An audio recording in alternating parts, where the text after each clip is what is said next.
નમસ્કાર, મંતવ્ય ન્યૂઝમાં આપનું સ્વાગત છે ને હું છું આપની સાથે હિરલ। બુલેટિનની શરૂઆત કરીએ। મહેસાણાના શંખેશ્વરના પંચાલ પરિવારે જીવન ટૂંકાવ્યું હોવાના સમાચાર સામે આવ્યા છે। કડી નર્મદા કેનાલમાં જંપલાવી પરિવારે આપઘાત કરતા ભારે ચકચાર મચી ગઈ છે। પતિ પત્નીએ બાળક સાથે નર્મદા કેનાલમાં જંપલાવ્યું હતું, ત્યારે નર્મદા કેનાલમાંથી ત્રણેય લોકોના મૃતદેહ મળ્યા હતા। કેનાલ પરથી પરિવારની કાર અને સુસાઇડ નોટ મળી આવી હતી, ત્યારે પોલીસે કાર, સુસાઇડ નોટ અને મોબાઈલ કબજે કર્યો હતો। વ્યાજખોરોના ત્રાસથી જીવન ટૂંકાવ્યાનો પરિવાર દ્વારા આક્ષેપ કરવામાં આવ્યો હતો, તેમજ સુસાઇડ નોટમાં પણ વ્યાજખોરોના ત્રાસનો ઉલ્લેખ કરાયો છે।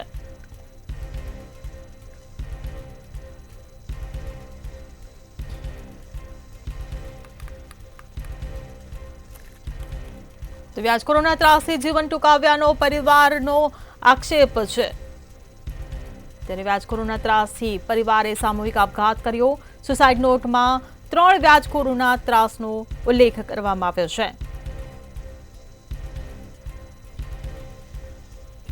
મહેસાણાથી સંવાદદાતા અલ્પેશ પટેલ આપણી સાથે ફોનલાઈન પર જોડાઈ ગયા છે। જે અલ્પેશ, મહેસાણામાં પરિવારે સામૂહિક આપઘાત કર્યો છે, વ્યાજખોરના ત્રાસનો સુસાઇડ નોટમાં ઉલ્લેખ છે, વધુ શું કહેશો?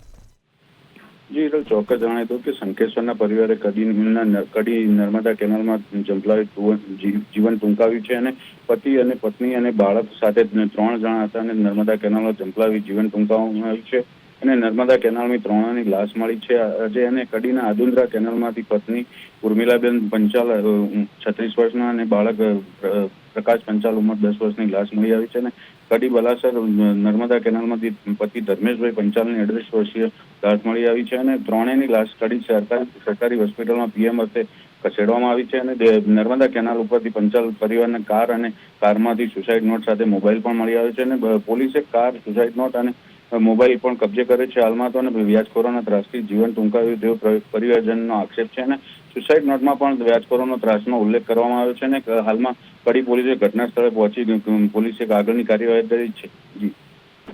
જી સમગ્ર માહિતી બદલ આભાર। તો કડી નર્મદા કેનાલમાં જંપલાવી પરિવારે આપઘાત કર્યો છે, વ્યાજખોરના ત્રાસથી આપઘાત કર્યો હોવાનો સુસાઇડ નોટમાં ઉલ્લેખ મળી આવ્યો છે। તો નર્મદા કેનાલમાંથી 3 લોકોના મૃતદેહ મળતા ભારે ચકચાર મચી। મહેસાણાના શંખેશ્વરમાં આ ઘટના ઘટી છે। કડી નર્મદા કેનાલમાં જંપલાવી પરિવારે આપઘાત કર્યો છે।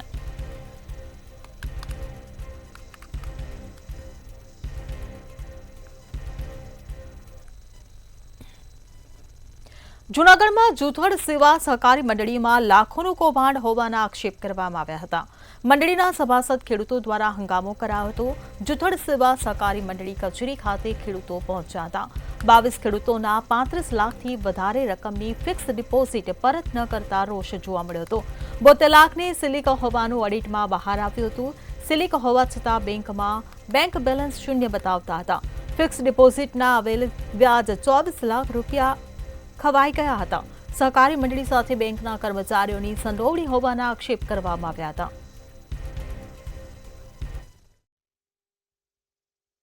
જી બિલકુલથી જો વાત કરવામાં આવે તો જૂનાગઢ જિલ્લા સહકારી બેંકની અંદર કૌભાંડ થયું હોય તેવા આક્ષેપો છે, તે આક્ષેપો ખેડૂતો દ્વારા લગાવવામાં આવે છે। જો વાત કરવામાં આવે તો જે પ્રમાણે છેલ્લા 5 વર્ષની અંદર અલગ અલગ જે ગામો છે તે ગામોની અંદર 100 કરતાં પણ વધારે જે ખાતે નથી તેવા લોકોને કરોડોથી લઈને લાખો રૂપિયાની જે લોન છે તે લોન આપવામાં આવી હોય તેવું હાલમાં તો ખેડૂતો આક્ષેપ છે તે આક્ષેપ કરી રહ્યા છે। સાથે જ જો વાત કરવામાં આવે તો બેંકમાં જે સિલક બતાવવામાં આવી છે કે જેમાં ઓડિટમાં રૂપિયા 72 લાખ જેટલી જે સિલક છે તે સિલક બતાવવામાં આવી છે, પરંતુ એકાઉન્ટમાં હાલમાં 0 રૂપિયા હોવાની માહિતી છે તે સામે આવી છે। એટલે કે કહી શકાય કે જ્યારે જૂનાગઢના વિસાવદરમાં જ્યારે ઇલેક્શન છે ત્યારે અલગ અલગ જે સહકારી બેંક છે તે સહકારી બેંક ઉપર પણ આક્ષેપ છે તે આક્ષેપ ભ્રષ્ટાચારના છે તે હાલમાં લાગી રહ્યા છે। સાથે જ જો વાત કરવામાં આવે તો જે લોકો ખેડૂત નથી અને સાથે જ પોતે ખાતેદાર નથી તેવા લોકોને પણ જે નોટિસો છે તે નોટિસો ઇસ્યુ કરવામાં આવી છે। એટલે કહી શકાય કે જે પ્રમાણે જૂનાગઢ જિલ્લાની સરકારી બેંકના અધિકારીઓ અને કર્મચારીઓની પણ જે સમગ્ર ભ્રષ્ટાચાર છે તે ભ્રષ્ટાચારમાં સંડોવણી હોવાનો જે આક્ષેપ છે તે આક્ષેપ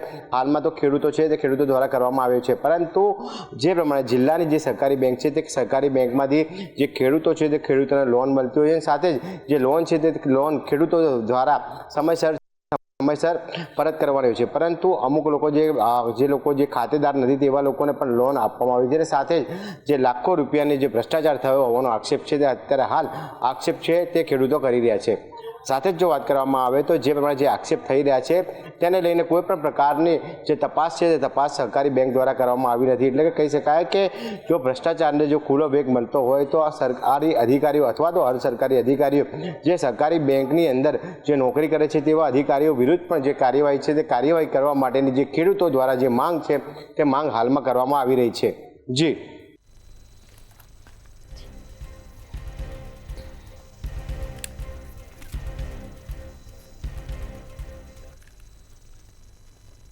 ભાવનગરમાં ગૌવંશની હત્યા કરાઈ હોય તેવા વિડીયો વાયરલ થયા હતા.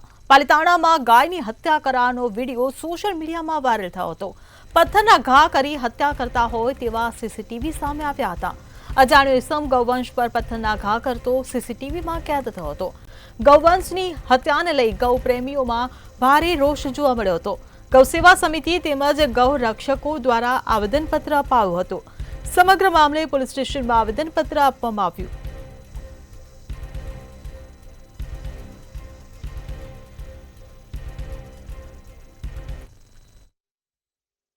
જી ચોક્કસ જે ક્રૂરતાભર્યો વિડીયો સામે આવ્યો છે તે ભાવનગર જિલ્લાના પાલિતાણાના જે મ્યુનિસિપાલિટી શોપિંગ સેન્ટર છે તેની પાછળનો આ જે સીસીટીવી ફૂટેજ છે તે સામે આવ્યો છે. જે આગળ એક જે અજાણ્યો શખ્સ છે તે હાથમાં પથ્થર લઈને જે ગૌવંશ છે તેની ઉપર હુમલો કરે છે અને હુમલાની અંદર એક ગાય તેમજ બે ગૌવંશ છે તે દેખાઈ આવ્યો છે. તેમાંથી એક ગૌવંશ છે તે પથ્થર લાગવાથી ત્યાં આગળ જ ઢળી પડે છે. તેમજ જે અજાણ્યો જે શખ્સ છે તે ફરી એક વખત પથ્થર લઈને ગૌવંશ અને ગાયની પાછળ જતો હોય છે તેવા સીસીટીવી છે તે જોવા મળે છે. સીસીટીવી છે તે સોશિયલ મીડિયામાં વાયરલ થયા હતા અને જેને લઈને પાલિતાણા જે ગૌ રક્ષક સમિતિ છે તેમના દ્વારા ટાઉન પોલીસ સ્ટેશનના પીઆઈને અરજી લખવામાં આવી છે કે આ જે શખ્સ છે જેને આવું ક્રૂરતાભર્યું કામ કર્યું છે તેમની વિરુદ્ધમાં કાર્યવાહી કરવામાં આવે અને તેમની વિરુદ્ધમાં યોગ્ય પગલાં લેવામાં આવે. કારણ કે જે ઘટના છે તેને જોતાં ખૂબ જ ગંભીર ઘટના છે તે કહી શકાય. કારણ કે ગૌવંશની અજાણ્યા શખ્સ દ્વારા જે રીતના પથ્થર મારવામાં આવ્યો છે તે જોવા મળી રહ્યું છે. બીજી તરફ આ જે વ્યક્તિ છે તેમને શા માટે ગૌવંશ ઉપર હુમલો કર્યો, શા માટે તેમની ઉપર પથ્થર મારવામાં આવ્યો તે હજી પોલીસ તપાસમાં બહાર આવશે. પરંતુ હાલ જે વિડીયો સામે આવ્યો છે તેને લઈને ક્યાંક ને ક્યાંક ગૌવંશો અને ગૌ રક્ષકો છે તેમની અંદર રોષ જોવા મળે છે. ગૌ રક્ષકો દ્વારા ઉગ્ર માંગ કરવામાં આવી છે કે આ શખ્સે તેમની વિરુદ્ધમાં કડકમાં કડક પગલાં લેવાય તેના માટે તેમને આવેદન પણ પાઠવ્યું છે. હાલ તો ટાઉન પોલીસ દ્વારા સમગ્ર વિડીયોની તપાસ કરવામાં આવી રહી છે તેમજ જે અજાણ્યો શખ્સ છે તેને ઝડપી લેવા માટે તજવીજ હાથ ધરી છે.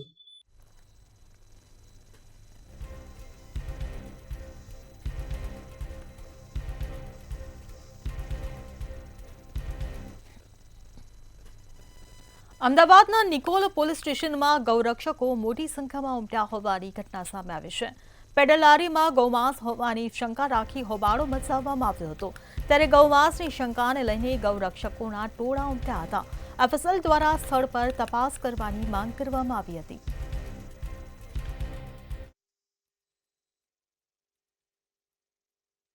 જી ચોક્કસપણે કહી શકાય કે ઘોર કલયુગ કહેવાય ને, આ ઘોર કલયુગ આવી ગયો છે તેવું લાગી રહ્યું છે. કારણ કે આપણે ગૌ માતાને પૂજતા હોય છે, માતા એક આપણી ગાય માતાને લોકો પૂજતા હોય છે. પણ અમદાવાદના નિકોલ વિસ્તારમાં એક ઘટના સામે આવી છે કે ગૌ માંસને પેન્ડલ રિક્ષામાં છે તે લઈ જતા હતા અને પેન્ડલ રિક્ષાને લઈ જતા લોકોએ ત્યાં ટોળા વળ્યા હતા અને કહી શકાય ને કે ગૌ રક્ષકો જે છે તે કહી શકાય તો લોકોના ટોળા જે છે તે આવ્યા પહોંચ્યા હતા અને સાથે કહી શકાય કે નિકોલ પોલીસમાં ફરિયાદ કરતા નિકોલ પોલીસ પણ ત્યાં આવી પહોંચી હતી અને લોકોની જે એક માંગ હતી કે એફએસએલની ટીમ છે તે પણ હાજર રહે.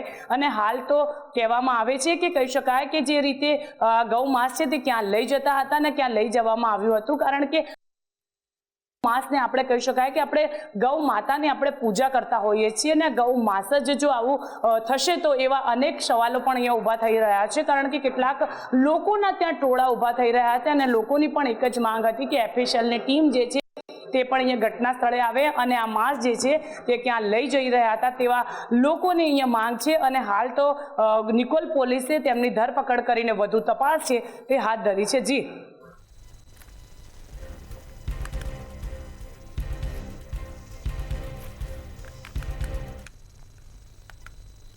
રાજકોટમાં ફરી એકવાર રફતારનો કહેર સામે આવ્યો છે. રાજકોટના લીમડા ચોક પાસે હિટ એન્ડ રનની ઘટના ઘટી છે. અકસ્માતમાં કાર ચાલકે વૃદ્ધને અડફેટે લેતા મીઠાભાઈ ધંધુકિયા નામના 65 વર્ષીય વૃદ્ધનું ઘટના સ્થળે જ મોત નીપજ્યું હતું. કાર ચાલક અકસ્માત સર્જી ફરાર થતા પોલીસે કાર ચાલકને ઝડપવા તપાસ હાથ ધરી છે.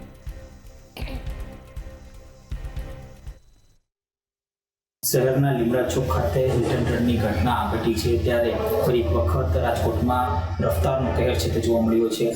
રાજકોટના જ મીઠાભાઈ ધંધુકિયાનું મોત નીપજતા તેમના પરિવારમાં કલ્પાંત સર્જાયું છે. મીઠાભાઈ છે ધંધુકિયા છે તે ક્યાંક ને ક્યાંક લીમડા ચોકથી નીકળ્યા હતા અને બેકાબુ કારે મીઠાભાઈનું કહી શકાય કે મૃત્યુનું કારણ બન્યું છે.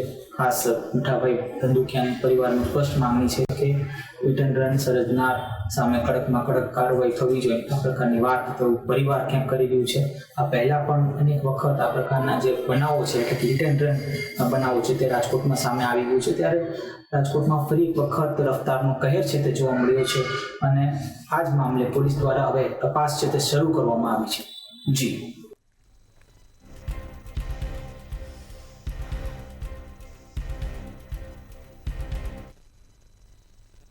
વડોદરામાં ફરી એકવાર રફતારનો કહેર સામે આવ્યો છે. વાઘોડિયાના મોરલીપુરામાં બેફામ કાર ચાલકે અડફેટે લેતા બાળકીનું મોત થયું હોવાની ઘટના સામે આવી. કારે અડફેટે લેતા 2 વર્ષની માસૂમ બાળકીનું મોત થયું છે. કાર ચાલકે ઘર નજીક રમતી બાળકીની અડફેટે લીધી હતી. ત્યારે આ ઘટનાને લઈ સ્થાનિકો એકત્રિત થતા કાર ચાલક સ્થળ પરથી ફરાર થયો હતો. પોલીસે ગુનો નોંધી ફરાર કાર ચાલકને ઝડપી પાડવા તપાસ હાથ ધરી છે.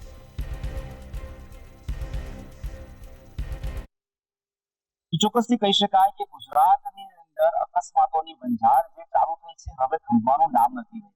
જે રીતે બેફામ રીતે કાર ચાલકો અકસ્માત સર્જે છે અને અનેક નિર્દોષોને મોતને ઘાટે ઉતારે છે, ત્યારે આ પ્રકારની જે ઘટનાઓ છે ઘટનાઓ ઉપર રોક લાગવી જોઈએ. સરકારે આ બાબતે ચોક્કસથી વિચારવું જોઈએ. પોલીસ વિભાગ પર આ વિભાગમાં આ બાબતની તપાસ કરે જરૂરી બન્યું છે. જે રીતે આ ઘટના બની છે ઘટના વડોદરા ગ્રામ્યમાં આવેલ વાઘોડિયા તાલુકાના મોરલીપુરા ગામમાં થઈ છે.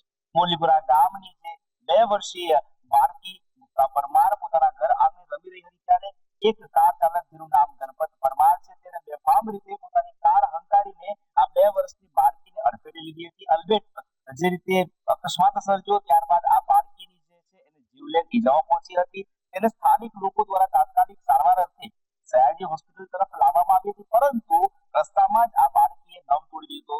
એટલે કહી શકાય કે બેફામ રીતે જે કાર ચાલક છે તેને અકસ્માત સર્જ્યો તો ઉલટાનો અકસ્માત સર્જ્યા બાદ જ્યારે સ્થાનિક લોકો દ્વારા આ કાર ચાલક ગણપત પરમારને ઝડપી લેવામાં આવ્યો ત્યારે તેની પાસે પુષ્કળ પૈસો હોવાનો રોફ જમાવીને પોલીસ તેનું કઈ બગાડી નહીં લે થાય તે કરી દો તે પ્રકારની ધમકી પણ ઉચ્ચારી હતી. જે રીતે આ ઘટના બની હતી ત્યારે સ્થાનિક લોકો દ્વારા સમગ્ર ઘટનાનો વિડીયો બનાવી દેવામાં આવ્યો હતો. જે વિડીયો આજે વડોદરા શહેર તેમજ જિલ્લાની અંદર તેના સોશિયલ મીડિયાની અંદર વાયરલ થયો ત્યારે આ ઘટનાએ ખૂબ મોટી ચર્ચા જગાવી છે. સવાલ એ ઉભો થાય છે કે માસૂમ બાળકીનો શું વાંક? પોતાના ઘર આંગણે રમતી આ માસૂમ બાળકીને યમરાજ પોતાની સાથે તેડી જાય. આ પ્રકારની અનેક ઘટનાઓ વારંવાર સામે આવે છે. ત્યારે આ બેફામ બનેલા કાર ચાલકો, બેફામ બનેલા વાહન ચાલકો સામે પોલીસ ત્વરિત પગલાં લે, કડકમાં કડક સજા આપે અને સમાજમાં એક દાખલો બેસે એ પ્રકારની કામગીરી કરે તેવું હવે ક્યાંક ને ક્યાંક નાગરિકો ઈચ્છી રહ્યા છે. જી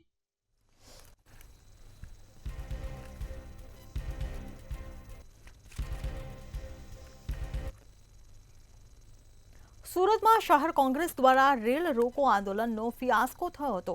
માંગણીઓનું નિરાકરણ ન આવતા આંદોલન રાખવામાં આવ્યું હતું. ત્યારે ઉત્તરાયણ રેલવે સ્ટેશન પર રેલ રોકો આંદોલન રાખવામાં આવ્યું હતું. વેસ્ટર્ન રેલવેના એઓએમએ માંગણીઓ પૂર્ણ કરવાનું આશ્વાસન આપ્યું હતું. ત્યારે એઓએમએ નજીકના દિવસોમાં માંગો પૂરી કરવાનું આશ્વાસન આપ્યું હતું. આશ્વાસન અપાતા રેલ રોકો આંદોલન મોકૂફ રાખવામાં આવ્યું હતું.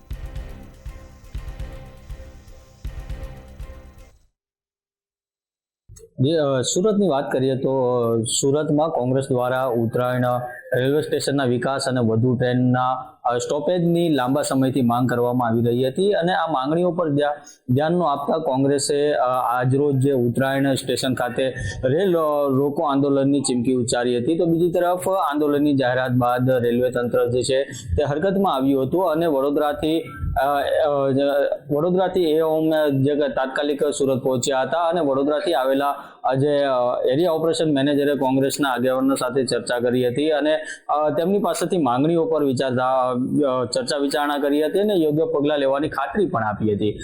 કહી શકાય કે સંતોષકારક જવાબ મળતા કોંગ્રેસે હાલ પૂરતું આંદોલન જે છે તે સ્થગિત રાખવાનો નિર્ણય કર્યો છે. જોકે કોંગ્રેસ દ્વારા વડોદરાથી આવેલા જે અધિકારીને સ્પષ્ટ ચીમકી પણ ઉચ્ચારવામાં આવી છે કે જો તેમની માંગણીઓ સમયસર કહી શકાય કે નહીં પૂરી થાય તો ફરીથી મોટા પાયે જે છે તે રેલ રોકો આંદોલન કરવામાં આવશે. અને હવે હાલ તો અત્યારે એ જોવાનું એ રહ્યું છે કે રેલવે તંત્ર દ્વારા કોંગ્રેસની માંગણીઓ પર કેટલો ઝડપથી તેમજ અને કેટલો અસરકારક અમલ કરે છે. જી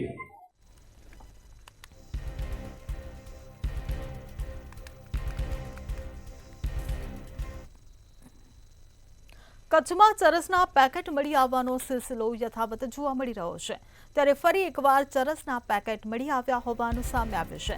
અબડાસા લુણા વિસ્તારમાંથી ચરસના પેકેટ મળ્યા હતા. બીએસએફને પેટ્રોલિંગ દરમિયાન ચરસના 2 પેકેટ મળી આવ્યા હતા.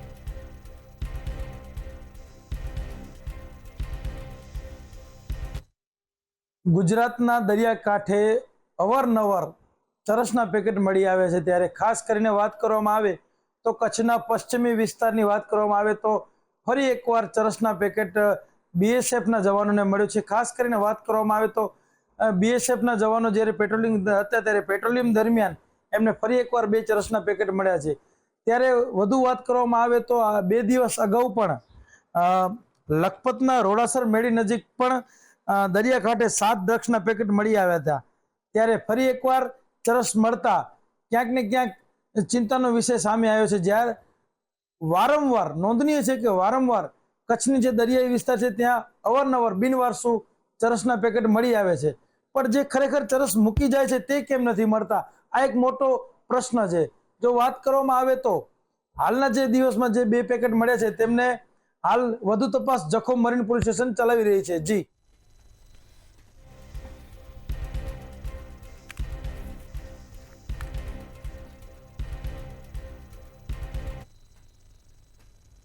અમદાવાદમાં કમોસમી વરસાદ બાદ રસ્તાનું સમારકામ કરવા આગોતરું આયોજન કરવામાં આવ્યું હતું. 149 નગરપાલિકાઓને કુલ 107 કરોડની ગ્રાન્ટ ફાળવવા સૈદ્ધાંતિક મંજૂરી આપવામાં આવી હતી. કેટેગરી મુજબ 40 લાખથી 1 કરોડની ગ્રાન્ટ ફાળવાશે. મુખ્યમંત્રીએ નુકસાન પામેલા રસ્તાઓનું વહેલી તકે રિસર્ફેસિંગ અને રિપેરિંગ કરીને નગરોમાં વધુ માર્ગ સલામતી તથા સારા રસ્તાની સુવિધા મળી રહે તેવો જનહિત અભિગમ અપનાવ્યો છે.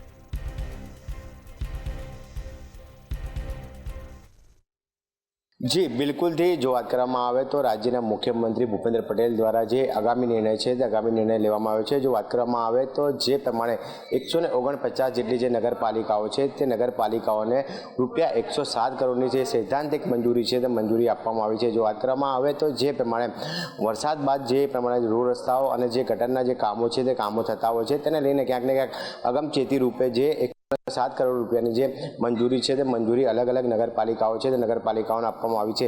જે પ્રમાણે અમુક રસ્તાઓમાં વધારે વરસાદના કારણે જે રોડ છે તે રોડ ધોવાઈ જાય છે અને અમુક વિસ્તારોમાં જે ગટરો છે તે ગટરો ઓવરફ્લો થાય છે અથવા તો ક્યાંક ને ક્યાંક જે રોડ રસ્તાઓ અને અન્ય જે જગ્યાઓ છે તે જગ્યાઓની અંદર જે સમારકામ અને મરામતની જે જરૂર પડે છે જે જરૂરિયાતને લઈને રાજ્યના મુખ્યમંત્રી ભૂપેન્દ્ર પટેલ દ્વારા જે અભિગમ છે તે અભિગમ અપનાવવામાં આવ્યો છે. જો વાત કરવામાં આવે તો રૂપિયા 107 કરોડની જે મંજૂરી છે તે મંજૂરી ચોમાસા પહેલાં જ છે આપવામાં આવી છે. અને સાથે જ જો વાત કરવામાં આવે તો રૂપિયા 40 લાખથી લઈને 1 કરોડ સુધીની જે મંજૂરી છે તે મંજૂરી નગરપાલિકાના જે વિકાસના કામો છે અથવા તો રોડ રસ્તાના જે કામો છે તે કામોને ખર્ચ કરવા માટે આપવામાં આવશે. એટલે કે નાગરિકોને વધુમાં વધુ રીતે કોઈ પણ પ્રકારની અગવડ ના પડે અને સાથે જ જે પ્રકારની જે સહાય છે તે સહાય મળી રહે તે પગલે કામગીરી છે તે કામગીરી હાલમાં કરવામાં આવી રહી છે. કુલ જો વાત કરવામાં આવે તો 149 જે નગરપાલિકાઓ છે તેમાં 107 કરોડ રૂપિયાની જે સૈદ્ધાંતિક મંજૂરી છે તે મંજૂરી હાલમાં આપવામાં આવી છે. જેના પગલે ક્યાંક ને ક્યાંક જે વરસાદના કારણે જે નદી નાળા રસ્તાઓ અને જે ગટરો છે તે ગટરોના સમારકામમાં જે જરૂરત પડે છે તે વિકાસના કામો ક્યાંક ને ક્યાંક ખોરંભે ના ચડે તેને લઈને આ કાર્ય છે તે કાર્ય મુખ્યમંત્રી ભૂપેન્દ્ર પટેલ દ્વારા કરવામાં આવ્યું છે. જી